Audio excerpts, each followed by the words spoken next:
Episode की शुरुआत में हम देखते हैं कि सियो यान जियोली को अपने बड़ों के पास ले गया। जैसे ही वो वहां पहुंचता है वो उनसे कहता है कि वो मेरा भाई जियोली है और मैं चाहता हूं कि वो तुम्हारे साथ रहे।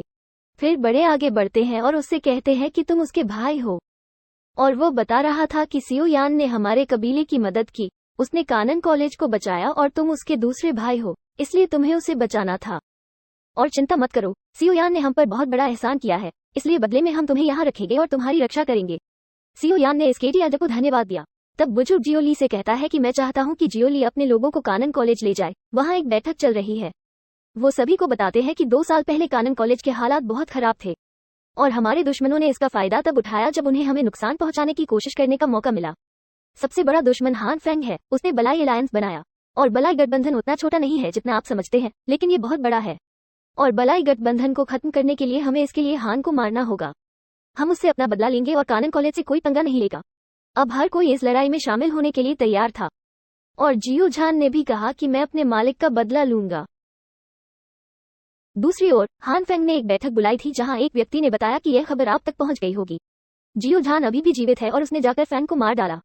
वहां खड़े कुछ लोग ये सुनकर हैरान हो जाते हैं और कहते हैं कि क्या सियो यान अभी भी जीवित है, जबकि हान फेंग ये सुनकर सभी को चुप रहने के लिए कहता है, और मुझे पता है कि उसने फेंग को मार डाला है, आपको चिंता करने की जरूरत नहीं है, मैं उसे अच्छी तरह से नहीं जानता, लेकिन हाँ मैं जानता हूँ कि वो बहुत मजबूत है। 2 साल पहले जब उसने हमला किया था तो वो बहुत ताकतवर था, लेकिन वो हमें ऐसे नहीं छोड़ेंगे, वो यहाँ बदला लेने जरूर आएंगे।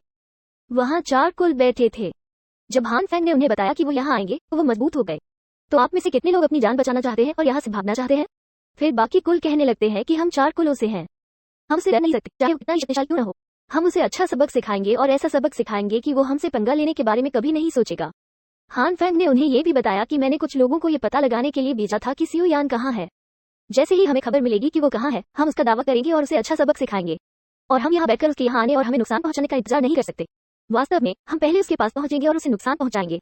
ये सुनकर पहरेदार भी कहते हैं कि मास्टर जी आप सच में बहुत समझदार हैं, आपका निर्णय बहुत अच्छा है। उसने अन्य गार्डों से भी कहा कि यदि तुम में से कोई सियो यान को पकड़ता है तो उसे मेरे पास लाओ, मैं तुम्हें इसका अच्छा प्रतिफल दूंगा। और मनाली कहने लगती है कि उसके पास जो सीखने की तकनीक है वो मुझे मिलेगी, और कुछ ही दिनों में मैं इस महाद्वीप का सबसे शक्तिशाली व्यक्ति बन जाऊंगा, फिर कोई मेरे साथ पंगा नहीं ले पाएगा। फिर वो बाहर से कुछ आवाजें निकालने लगता है। सभी लोग एक बार डर गए और पूछा कि बाहर क्या चल रहा है। सोना चांदी अपनी अपनी जगह खड़े होकर उनसे कहना कि मुझे लगता है कि हमारे पुराने मित्र यहाँ आ गए हैं। और वहाँ एक बूढ़ा आदमी बैठा है और वो भी वो बताने लगता है, ठीक है तो ये कानन कॉलेज से होने चाहिए, पिछली बार भी हमने उन्हें अच्छा सबक सिखाया था, इस बार वे फिर आए हैं इसलिए हम उन्हें अच्छा सबक सिखाएंगे। वे इस तरह वापस नहीं जा सकते, हम उन्हें ऐसा सबक सिखाएंगे कि उन्हें कभी यहाँ की तरफ मुंह भी नहीं करना चाहिए। वहाँ बैठकर बाकी सब हैरान हैं, लेकिन हान फेंग अभी भी वही बैठा है और सोच रहा है कि मेरे दिल की धड़कन तेज क्यों हो रही है, क्या ये संभव है कि सियो यान उनके साथ आया हो। दूसरी ओर हम देखते हैं कि सियो यान के साथ बुजुर्ग भी उस स्थान पर पहुंचते हैं। वे मेपल सिटी में थे, और जियो झान बताता है कि यहाँ बहुत खतरा हो सकता है, यहाँ काफी मजबूत लोग हैं, इसलिए आपको यहाँ अच्छा व्यवहार करना होगा और आपको सावधान रहना होगा क्योंकि यहाँ बहुत खतरा है। एल्डर सू का कहना है कि पिछले 2 वर्षों में हान फेंग ने यहाँ बहुत से लोगों के साथ गठबंधन किया है, तो इस बार उन्हें बताया गया है कि वो 6 बिलों के मास्टर डिफरेंट हैं, इसलिए उनका प्रभाव काफी बढ़ गया है, इसलिए मजबूत लोगों को अपनी ओर आकर्षित करना उनकी विशेषता है। और वो जुड़वा और सोने और चांदी के बारे में भी जानता था। वे दोनों जुड़वा भाई थे। जब सियो यान इस बारे में एल्डर सू से बात करता है तो एल्डर सू कहता है कि तुम दोनों का ख्याल रखना, मैं उन दोनों का ध्यान रखूंगा। सियो यान एल्डर सू से कहता है कि जब तुम हान फेंग को पकड़ लो तो उसे मुझे दे दो। तो इस बार एल्डर सू कहते हैं कि क्या आप उनकी सी फ्लेम चाहते हैं? जहां तक मैं जानता हूँ केवल एक गुरु ही एक लॉ को नियंत्रित कर सकता है, लेकिन आपने दुल्हन को नियंत्रित किया, क्या आप उसकी तीसरी लॉ को भी नियंत्रित करना चाहते हैं? क्या आप वाकई ऐसा करना चाहते हैं? इसमें आपकी जान जा सकती है। सियो यान से इसके बारे में चिंता न करने के लिए कहता है, मुझे बस उस लॉ की जरूरत है, मैं जानता हूँ कि इसमें बहुत खतरा है, मेरी जान जा सकती है, सफलता दर बहुत कम है, लेकिन इसके बावजूद मैं कोशिश करूंगा, मैं हार नहीं मान सकता। एल्डर सू कहते हैं कि जियो झान तुम मेरे भाई हो, तुम अब भी जवान हो, आपको इसमें नहीं पड़ना चाहिए, इसमें आपकी जान जा सकती है, आप बहुत प्रतिभाशाली हैं, तो ये छोटी छोटी बातें आपके जीवन में बहुत काम आ सकती हैं, तो तुम इतना बड़ा हाथ क्यों मारना चाहते हो कि उसमें तुम्हारी जान ही चली जाए। सियो यान समझाने की कोशिश करता है कि यह बात मेरे साथ काम नहीं कर सकती, मुझे बहुत बड़ा काम करना है, मैं ये छोटा सा नाम कमाना नहीं चाहता। तो उसकी बात सुनकर वो एल्डर सू से कहता है कि जब तुम्हारे स्वामी जाग जाए तो उन्हें मेरी ओर से नमस्ते कहना। सियो यान ये सुनकर हैरान रह गई, और वो एल्डर सू से कहता है कि तुम्हें कैसे पता चला कि ग्रैंडमास्टर मेरे साथ हैं? वो उससे कहता है कि तुम जानते हो कि मैं 2 पैरों वाला आदमी हूँ, मेरी नजर इतनी कमजोर नहीं है कि मैं उसे पहचान न सकूं, और अब चिंता करने की जरूरत नहीं है, मैं इसके बारे में किसी को नहीं बताऊंगा, मैं इसे अपने पास रखूंगा, और ऊपर से तुझे एक हाथ वाला पंखा चाहिए जिससे तू मुझसे बदला ले सके। तो जियो झान एल्डर सू को सुनने के बाद कहता है कि बहुत बहुत धन्यवाद, आप मुझ पर बहुत बड़ा एहसान कर रहे हैं। वे मेपल शहर के पास पहुंचे थे। सियो यान भी वहां पहुंचा है और अपने भाई को एक औषधि दे रहा है, और उनका कहना है कि यह औषधि युद्ध में बहुत काम आएगी, आप बाकी का ध्यान रखें। जहाँ तक हाफ फैंग का सवाल है, इसे मुझ पर छोड़ दें, मैं खुद उसे निपट लूंगा। सीओ यान और उसका मालिक मेपल शहर के पास पहुंच चुके थे, जहाँ हाफ फैंग अपने तमाम लोगों के साथ उनका इंतजार कर रहा था। और उनका कहना है कि ये कौन लोग हैं जो सीधे मेरी अकेडमी में आने की हिम्मत रखते हैं। तो अब एल्डर सू और सीओ यान उस जगह पर पहुंचे। बाकी लोग अपने हथियार निकाल लेते हैं और एल्डर सू उसे कहते हैं कि जब आपने हमारे आंगन पर हमला किया था तो ऐसा लगता है कि इन सभी मामलों को निपटाने का समय आ गया है। हम आपकी अकादमी पर भी हमला करेंगे और हम आज यहाँ सब कुछ निपटा देंगे। हान फैंग सीओ यान को देखता है और कहता है कि मेरे पास समुद्री दिल की लौ सीओ यान से बहुत डरती है। यह क्या हो सकता है? जबकि सीओ यान वहाँ खड़ा होकर कहता है कि मुझे तुमसे मिले हुए काफी समय हो गया है हान फैंग। जबकि हान फैंग के दिमाग में चल रहा था कि अभी उसे मिले 2 साल ही हुए हैं। लेकिन अब इसका उस पर असर क्यों हो रहा है? यहाँ जरूर कुछ गलत है। वो बहुत मजबूत हो गया है। जियो जान उसे बताता है कि 2 साल पहले मैंने तुमसे लड़ाई की थी तो आप किस्मत से बच गए, लेकिन आज आपके पास बचने का कोई मौका नहीं है। तब हान फैंग कहता है कि तुम घमंडी बच्चे हो, तुमने पिछली बार अपनी शक्ति का उपयोग किया था। मुझे पता है कि शक्ति आपके अंदर है। सीओ यान उससे कहता है कि आज मैं अपनी शक्ति का उपयोग करूंगा और मैं उस शिक्षक की ओर से तुमसे बदला लूंगा जिसे बदला लेना था। हान फैंग कहते हैं कि आज मैं आपके लिए इस पत्ते को साफ कर दूंगा। आज तुम्हें मुझसे कोई नहीं बचा पाएगा।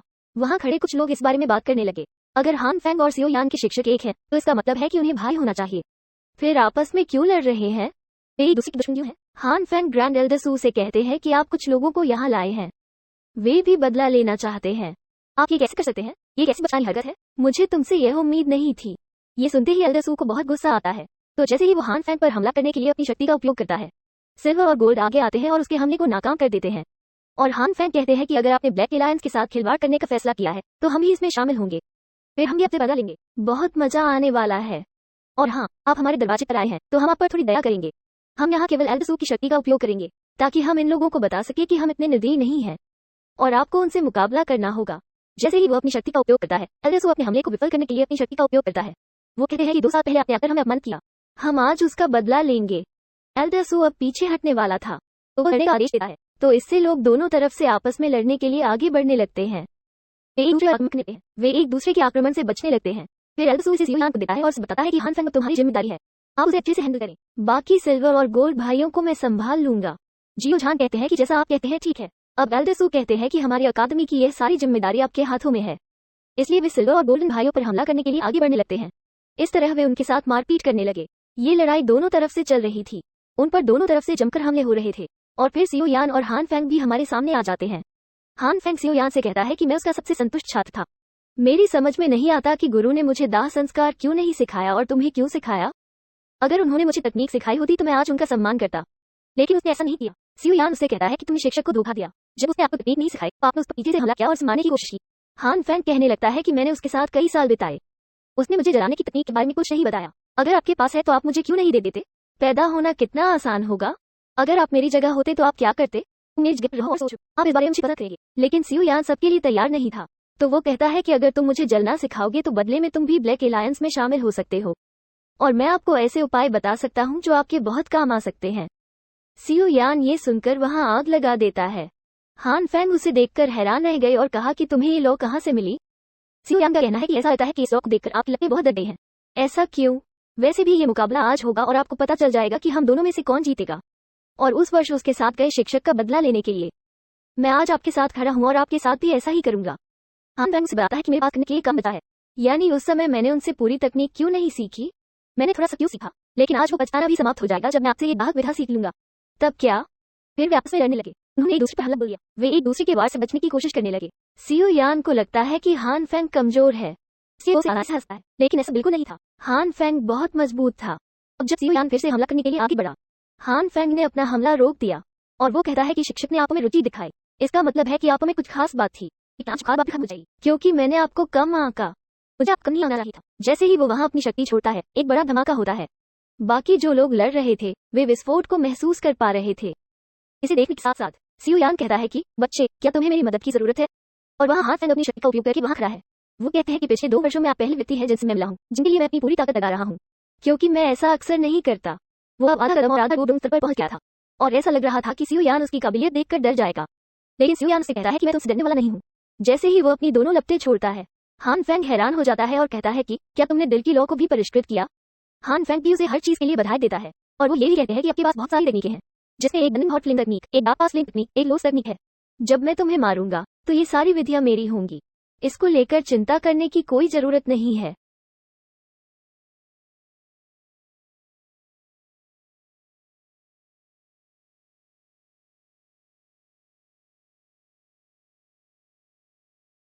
फिर दोनों वहां खड़े होकर अपनी शक्ति बटोरने लगते हैं ताकि वे एक दूसरे पर बहुत शक्तिशाली तरीके से हमला कर सकें।